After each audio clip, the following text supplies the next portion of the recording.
So I was listening to a video of a lady talking about prophets, and she brought up this verse that all flesh will see God, and the mountains and valleys, the valleys will be raised and the mountains will be flattened.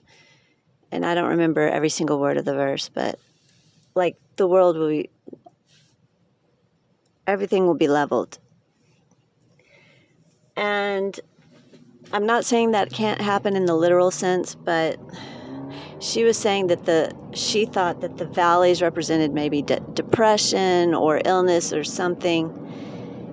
But I think it's more literal than that. I think it's literal, but not in the physical sense. I think it's a spiritual plane. It's a different dimension where everything's flat. I've seen it before. When I saw the angels, they were walking, millions of them were all walking on flat ground.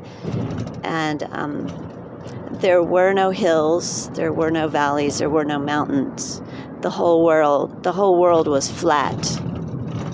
So this is what I think this Bible verse is talking about. It's another plane of existence. It's